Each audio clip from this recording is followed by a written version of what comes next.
Caetano, teve um relato que eu ouvi que você contou, que eu achei bem interessante, numa palestra sua, sobre um problema que você tinha no olho e a importância de um bom pensamento. Ah, eu não contei aqui? Não. Ah, que engraçado. É. E ainda ontem eu passei por mais um procedimento no olho, né? Ah, é? É. A segunda vez que eu fui operar essa vista, eu estava fazendo um tratamento, que eu tive fui bem sucedido na primeira cirurgia, e fiquei durante um ano tratando. Ganhei um glaucoma, a pressão ocular aumentou, então eu tive muitos problemas durante um ano, problemas bem severos, assim, para mim, de convivência com esse problema, né?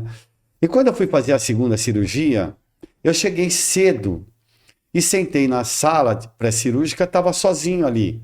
Encostei a cabeça na parede e do nada comecei a falar comigo mesmo. Não planejei isso. Do nada. Me lembrei de Chico Xavier e comecei a falar com as minhas células oftálmicas, meus bastonetes e assim por diante. E falando, pedindo licença a eles, que iam passar por um trauma, que eu pedia desculpas, que eles tivessem muita força, bom ânimo, e que me ajudassem a passar por essa situação. Porque eles são responsáveis pela minha visão, e eu sou muito grato. E fui falando. Aí, eu omiti um detalhe. Quando eu tinha uma lente que estava cravada no olho, foi aí que surgiram todos os problemas. E um dia antes, eu fui ao médico que ia fazer a minha cirurgia, e ele falou assim, ele tinha muito receio de tirar a lente, porque ele não sabia qual seria a reação, o que aconteceria.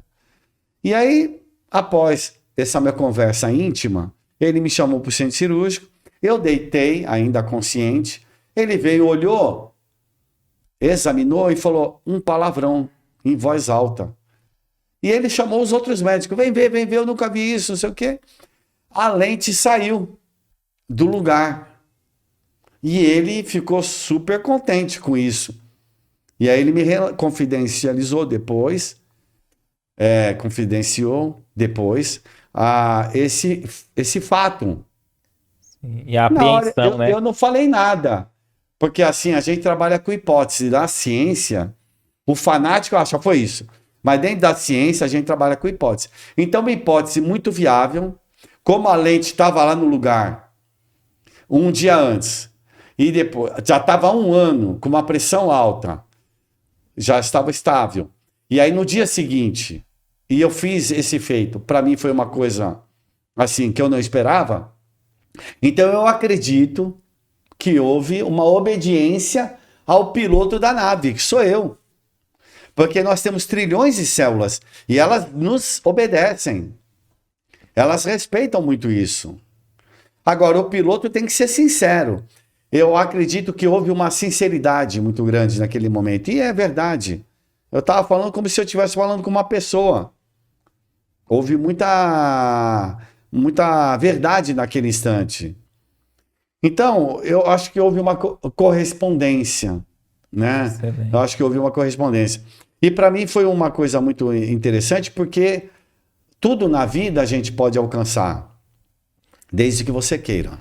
No próprio evangelho fala, busca e acharás, pede e obtereis, né? E às vezes até a gente pensando no que a gente estava falando anteriormente sobre a questão da culpa, às vezes a gente nem pede por não se achar merecedor.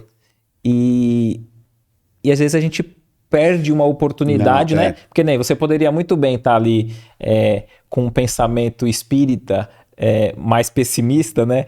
Ah, é uma prova, é um resgate, então é isso mesmo, meu olho tem que... vou ficar cego. O cara vai ficar até feliz, né? né?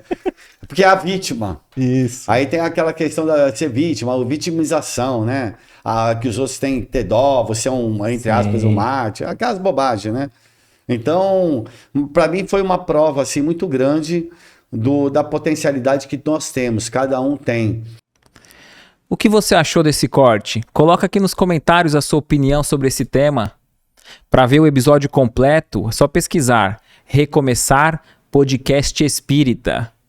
E caso tenha ficado alguma dúvida sobre a doutrina espírita, é perfeitamente normal. Procure ler as obras de Allan Kardec.